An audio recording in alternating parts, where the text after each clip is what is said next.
What's going on, everybody? Welcome into the Jack Ramsays post-game show. Danny Moran, Brandon Sprague. The tank, well, the Treads have found their way back on. You love to see it. Bolton Trailblazers, I don't know, stick-to-itiveness. For those listening on the podcast version, Brandon's cat just casually walked across the table right in front of him. Just perfect timing. My pussy just went right in front of the screen, just like... It's just absolutely great timing. Did not break stride. Just excuse me, pardon me. Here he comes. He's coming back. Yep, there he goes again. Oh, cool Jay. There's old cool Jay. Yeah, I mean, this is the podcast for animals anyway, right? So. It is. It is. We need to make more animals appear. Blazers fall 122-113. Josh Hart follows up his career best 44 with another 31-point effort. Started off just unbelievable. 7 of 9 from the field and 25 points at the half. Just incredible. Only 6 points in the second half, thankfully. Because it got a little bit dicey. The Blazers were up as much as 15, I believe, in the game. The Hawks went on a couple monster runs, and then, the NBA level talent took over. Mm-hmm. And I think that's kind of where we found ourselves, and that's kind of the recipe for success here. Is that the Trailblazers the young guys look well enough to compete and not get embarrassed, because it turns out you don't actually get bonus losses for losing by 30 or 40 more points. Did you know that, Brandon? No, I knew that. I will say though, despite your comment there, come on, like we're living in a little bit of uncomfortable feeling with this, mm-hmm. right? Like. This is what's insane. They are purposely sitting Anthony Simons down right now. Mm-hmm. They obviously shut Dame, Nurk, Winslow. They're not even going to entertain every the notion. Contracted long-term NBA player that will be on this team next year is sat down outside of Josh Hart and Trendon Watford. Right, but that's the thing is, like, even despite that, you've got Watford having a hell of a run right now, yes. And he deserves a lot of credit for the way he's playing. He looks like a real dog. Speaking of animals, we got a dog on the team. Josh Hart is continuing his hot streak right now. And, I'm not telling you that it means anything for the future, but Keon Johnson, Brandon Williams, Elijah Hughes hit a pull-up 3 in transition today. It's a team of, and even Eubanks, like it's kind of a group of dudes that are putting forth a good enough effort where if you play the bad teams, you're going to get them. And this is what's nuts to me, Danny, is they can't win another game. Like, I think they're to the point where they need to do what they can to lose every single game, but yet I don't know what other solution they have. Yeah. Because you're not going to go, Trendon Watford's injured today. He's going to sit, maybe play Blevins more, but this team fights. This team fights, and they're going to catch a couple teams that are on their schedule coming up. I think the front office is rewarding the guys who have fought, which is why you're not seeing Blevins, why you're not seeing Elijah Hughes get a ton of minutes.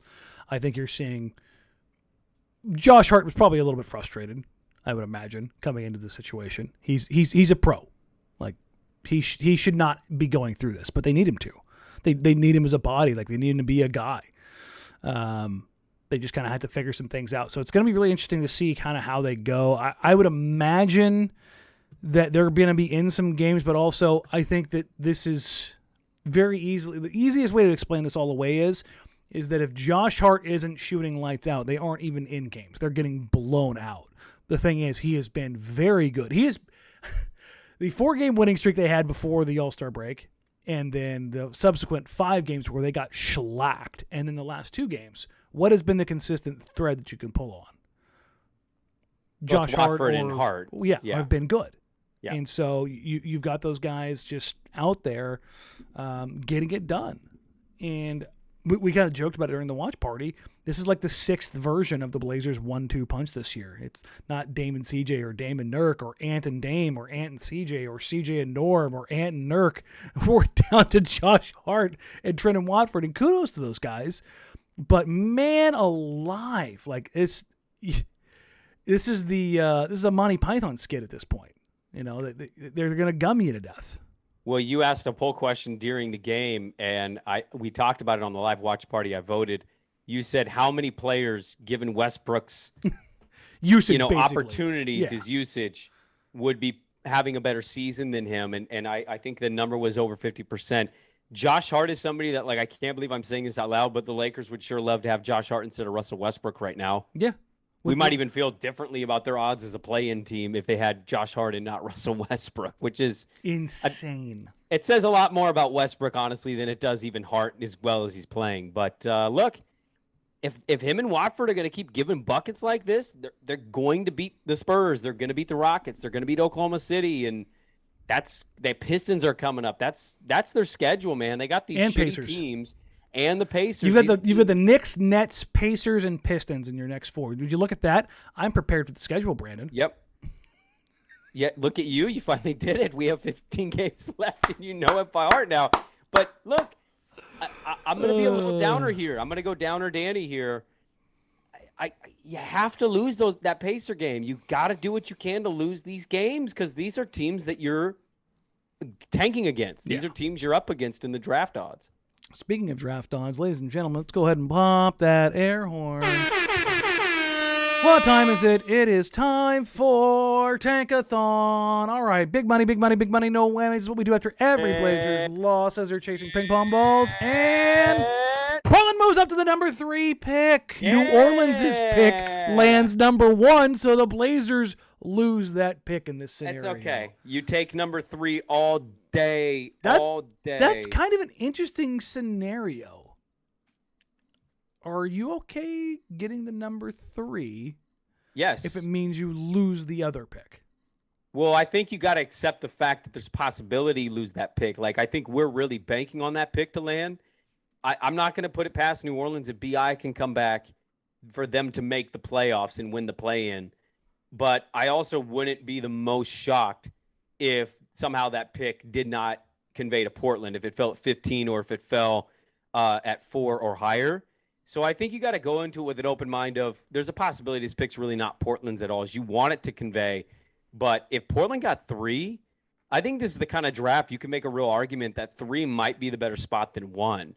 Because this is a draft where, maybe Chet by draft time will be the consensus best player in this draft, okay? And if that happens, then you got it figured out. But if it's not, it's a debate between him and Jabari and some of these other guys, Danny, I think it might end up being better to be 3 than 1. Sometimes we've seen in past drafts being 1, it puts a special pressure on you. Like you can't fuck that up. You can't miss that player. You got to get the right guy. Sorry for my F-bomb, but you got to go there.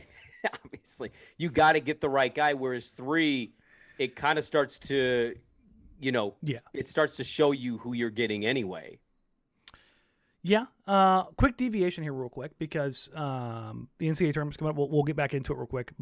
But we're talking about the top 3 picks. Portland with the regional selections is going to have the probably top 2 centers in the draft in Portland. Yep. So there's an opportunity if Memphis can get the upset in their first round matchup that they will then take on Gonzaga, and you will have Jalen Duren, all 7 foot, 270 pounds of him. He is a grown-ass man, the most grown-ass man probably in college basketball right now, which is terrifying for an 18-year-old, against Chet Holmgren, who all of the thing that everybody wants to say, he's too skinny, he can't do this, he can't do that. I don't know what he can do. I haven't seen him up against the real NBA competition. Well, and as questionable as we talk about Chet seems to be the lightning rod of the draft. I love that we don't have those same things. At least I'm not hearing the narrative about Jalen. You don't hear as much of the narrative about Jabari. Auburn got bounced in that SEC tournament a little earlier than they should have. I don't hear it about them, and I'm not saying they deserve it, but like Chet's thing is he's skinny. If Chet weighed 20 more pounds, I don't know if we're discussing him outside of like, hey, it's the white guy. Do you want the white guy in a predominantly overwhelmingly black league? Sure, there's an inherent risk with that, I think, for most people, but we nitpick about the frame, and yet Memphis has been largely a disappointing team this year. I'm not convinced they'll beat Boise State, by the way, which what's that say about Penny and that talent that they can't get that together? Boise State's really well coached by they're good program. Rice. And so even if you got to it, I'd want to see Jalen against Chet. I think that would be a lot of fun. But I mean, that's going to be some tape that you want to see. Like if you're trying to as a general manager, as a scout or whatever, if you're trying to alleviate some doubt or you're trying to add more doubt to Chet Holmgren, hell, maybe you want some smoke screens. Maybe you're a franchise who's like, yes, good.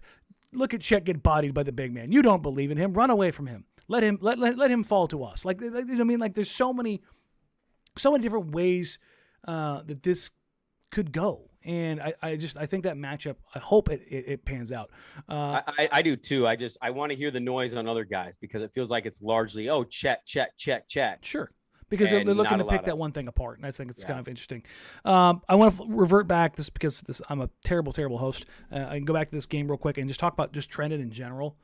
Watford, we talked about it the other night after Hart dropped 44, like just kind of a side note of giving Trendon Watford his flowers. But like Trendon Watford has been a good player. He's grabbing and going on rebounds. Mm-hmm. There was one tonight where Ellaby was the one side. I think it was Brandon Williams was on the other side of him, and he grabbed the rebound. And it wasn't a real fast break or anything like that, but he just brought the ball up the court, and both guards were sitting there looking at him like, "Hey, dog," and he's like, "Nah, go. I got this. I'm getting this into our offense." And I was like, "What the hell happened to you? Like 3 months ago, like." You were still, bright-eyed, bushy-tailed. Like, he turned into a vet overnight. And I guess that's kind of like the inherent gain that you get from this stuff is that he's seeing stuff that he would not see regularly in his development process because he is just straight up being thrown to the wolves. But he's not getting tore up. He's fighting back. And he's running the offense. He's, getting them in situations where there's some read and react off of these plays where he's, in a DHO, pulling the ball back, throwing it cross court to a shooter. Well, it's where a shooter will be next year. Those kind of situations where he's playing incredibly well, and then he's showing a little bit of athletic. I don't want to call it burst because it's not burst, but he had the putback dunk tonight. He had the block. Like he shows you these little things where he's not quite the most. He's not Zach Randolph, and you start wondering like. Is he more than like a 10th guy? Like, is he working his way up to like 9th? Like maybe 8th? Like, is he? I tweeted it tonight, and I don't know if I was serious or not, dude. But they're not the same player. But I get very much Brandon Clark vibes from him, a very good role player who just is in the right spot at the right time, who just gets stuff done. Like. Am I crazy, or are you seeing more and more from Watford that maybe we didn't even see there just a couple weeks ago? Well, I don't know if you're crazy. I think it's fairly obvious the development and the growth he has shown from day one getting playing time to right now. It's pretty big, man. It's a big step that he's taken. It's not just a guy anymore that's out there like, Trendon Watford, cute little story of a two-way guy. Mm-hmm. It's now like Trendon Watford, one of your leaders on this team in the midst of a tank. What it means, this is always my like anti what you're saying angle. I think Trendon is definitely a dude that should be getting rotational minutes next year. How many, I don't know. But it's hard for me to put a lot of stock into it, Danny, because this team is that bad. Yes. And how much of this is just a dude being told like, hey, you got the green light. The green is the green lights. What happens when you next year? You're going to play with so many other better players. Yeah. Yes, and it's hard for me to really gauge how to evaluate him in terms of what you're talking about next year because this team is so bad and because he's getting so much love that yes, he's running away with his opportunity, but does that really carry over? I think that remains to be seen. I think we have to kind of go that route. Yeah, you look at his box score tonight, 22 points, 9 rebounds, 2 assists, 4 blocks. And that's the thing that stood out for me more than anything. It's like, I know he can pass, I know he can dribble, I know he can rebound relatively well, but he's shown the ability and the capacity to be a bit of a rim deterrent, which is kind of surprising because he's not a vertical athlete. Like he got that putback dunk tonight, and it was like, whoa, that's the most like athleticism burst-wise I've seen from you probably so far this year. And he just little things that just okay, I can see you being like an actual viable player, and it's fun in a season like this where you look at the process Sixers or you look at the Thunder over the last couple of years, and like those dudes aren't going to be in the league. Like there's a bunch of guys you're like, nah, they're not even going to get a next contract. Whereas a guy like Watford, much like Lou Dort, is in the same kind of vein of like, you may have found a little something. No, I don't think he's going to be as good as Dort, but like you may have found something on a two-way deal that you converted to a real deal, and it's pretty impressive when you take a look at everything. I want to say this real quick. I want to pull the live stats because Cat is going bonkers. He is 56 and 14 through 3 quarters. I don't think he's gotten a shot up here in the fourth quarter, but yeah, he is absolutely. That man should be going for 70 tonight. I don't know. I mean, they're up 14 right now. He's still on the floor. So don't you gotta let him go? Like, this is my thing. CJ had this game and Stotts effing. Oh, the 50-point 29-minute game. Yeah. If Stotts would have said 75 was on the docket there that night. Bro, it absolutely was the way he was shooting the basketball. Like, and I wanted to see that. Like, to watch somebody he could have been the second highest, or no, he wouldn't have come close to Kobe, but he would have been right there for third all-time in points in a game. He could have challenged what Kobe gave Jalen. He would have needed a lot of touches and a lot of looks, and he was incredibly hot that night. I remember that. Didn't he shoot like 79% too? Like it was one of the most efficient 50-point games ever, and he did it without really getting the line. He couldn't miss. Yeah, and listen, in a game like that, I have no problem with somebody being force-fed. Well, I think the problem and the debate was they were up 25 or 30. They were ghosting them, housing the Bulls. Yeah. It was a weird game. DSJS, is Trendon better than Zach ever was? Zach Randolph? No, Collins.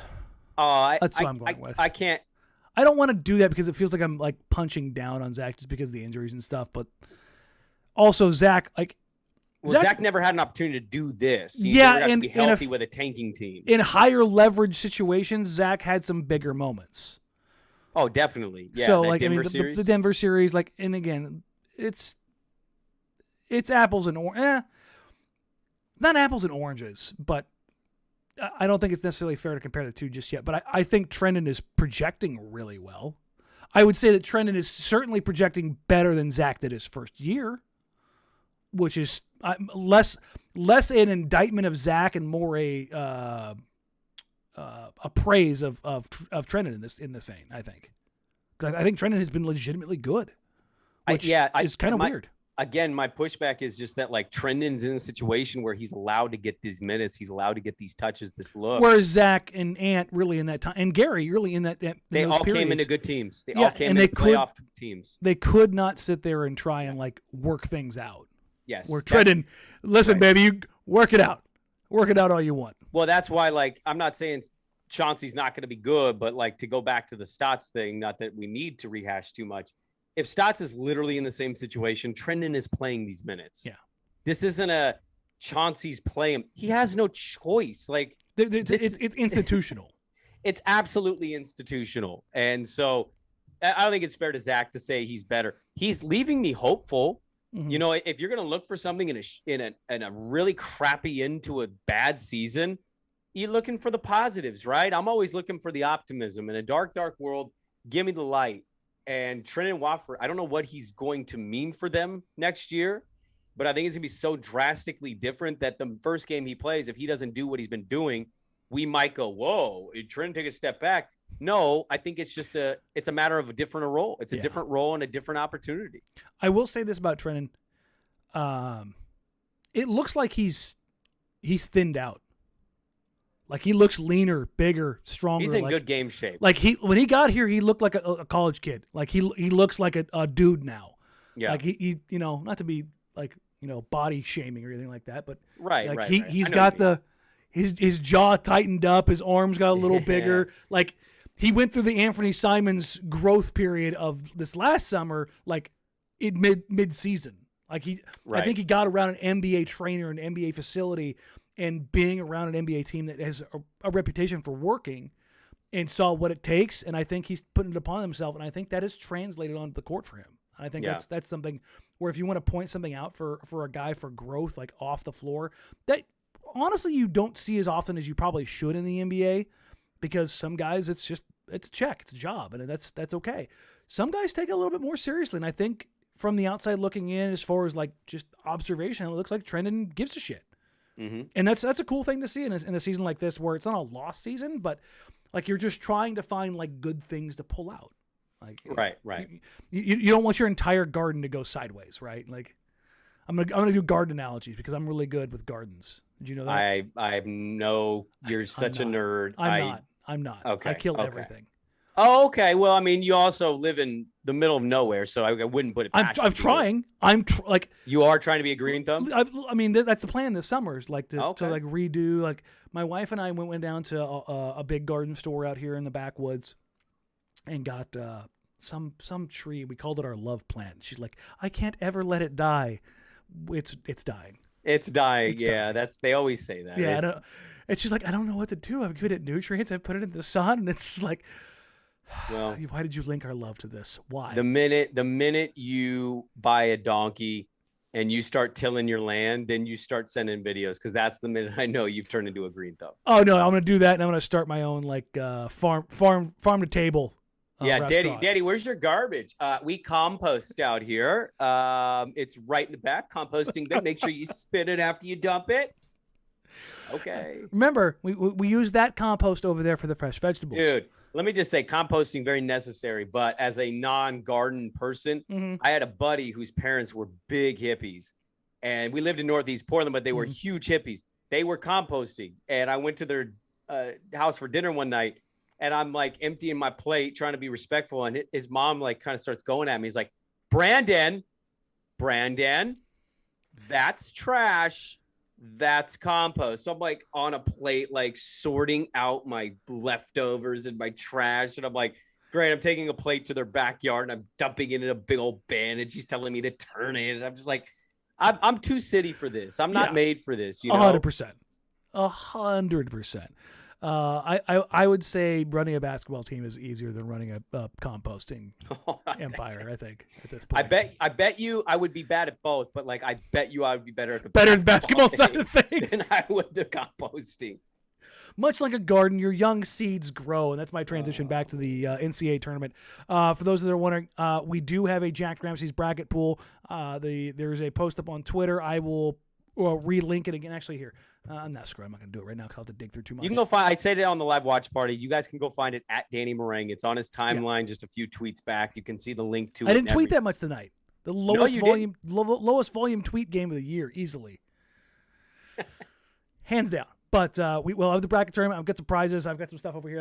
I'm still sorting through. I've got a ton of Blazers gear. I'm just autograph stuff and posters and remember the game day posters. Oh yeah, I remember the game day posters. I've got like 30 of those things, and they're all mint. They gave me. Dude, some nights were really sick. Super dope. Yeah.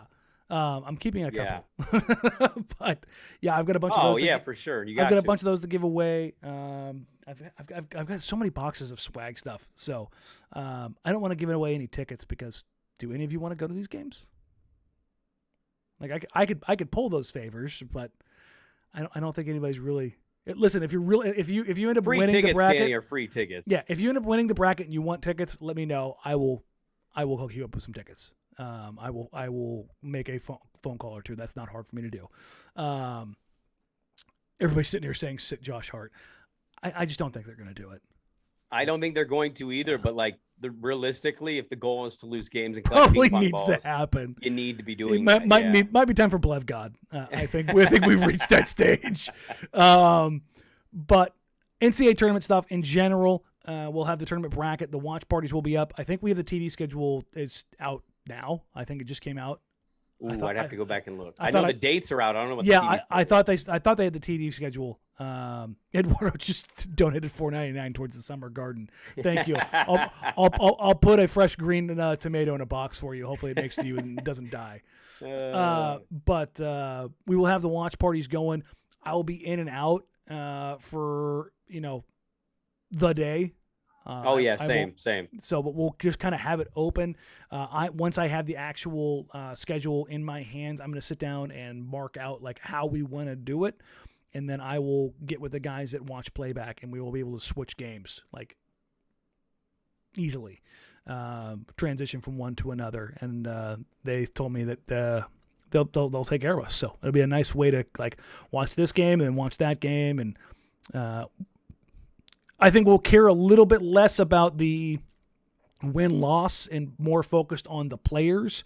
So if you're looking to like and just enjoy the tournament and the insanity of March Madness, you may want to have a second screen, because a lot of what I'm going to be doing here is not necessarily focusing on the tournament, but more, hey, what does this player look like in this situation? Or, hey, let me get a look at this guy in this situation. That's kind of more what I'm going for. Well, some teams will fall for they'll fall in the trap of, hey, X player got team to this point. Yeah. That deserves some kudos. Most people will probably tell you when they watch college games, it's not necessarily about the wins and losses. It's kind of about, like, you got that attitude, you got that fire. How did you do in that game? Like, because college is like Keegan Murray's stock is skyrocketing right now because of the Big Ten tournament. No doubt, and he deserves to have his stock rise. But I'm just saying, like, if Jabari Smith is knocked out in round 2, that's not going to deter me from going, oh, I know about Jabari. He couldn't beat Miami in round 2. I'm just going to go, well, Auburn was inconsistent. Yeah. And their guard play was awful. I was just say, I can tell you how this is going to go already. Guard play wasn't good. That's what happened. I got Miami beating them in the second round, man. Okay. I have Miami in my Elite 8. All right. Well, oof. Miami won some big games this year. They just lost a lot of dumb games. Yeah, that's Miami in a nutshell. That's Miami in general, not even the basketball. Like, awesome, but can be really dumb. Mm-hmm. That's Florida for you. And on that note, we'll get out of here. Thank you all so very much. We appreciate you. We love you. Thank you. Like, rate, review, subscribe. Help us grow the show. Help us get to 3,000. We're just about there, ladies and gentlemen. Come on. And if you want to join in on the watch party, go ahead and become a member, and that'll get you in. I will post the links up in the community members page, and just like I do for the game day watch parties. Just a heads up, remember, we have a game every other night or a back-to-back twice. Other than that, it's a every other night situation for the rest of the season. The final game of the season, April 10th, against the Utah Jazz. So it is going to be fast and furious, tank fest. So if you want to get involved, that's the way to do it. And then we will start really shifting for guests for the draft. We do have a big guest coming up here on the 18th, Friday night. Mm-hmm. Friday night. That'll be for our members only. I will, once it goes for a day or two, I will revert it from a members only to a regular watch, I think, the next week for anybody else who wants to kind of catch up on that kind of thing. Or we'll just keep it for members only. We'll kind of figure it out. We'll spice it up a little bit. This guy is familiar with the members only podcast situation. Very interesting. But other than that, guys, thank you all so very much. We appreciate you. We love you. Go have a wonderful, wonderful Monday evening. Go try and get that little nap in there. I know some people are still struggling with the daylight savings nonsense. So other than that, like, rate, review, subscribe. Find us wherever you get podcasts. At Jack Ramsays, at Danny Meringue, at Brandon Sprague. Talk to you all soon.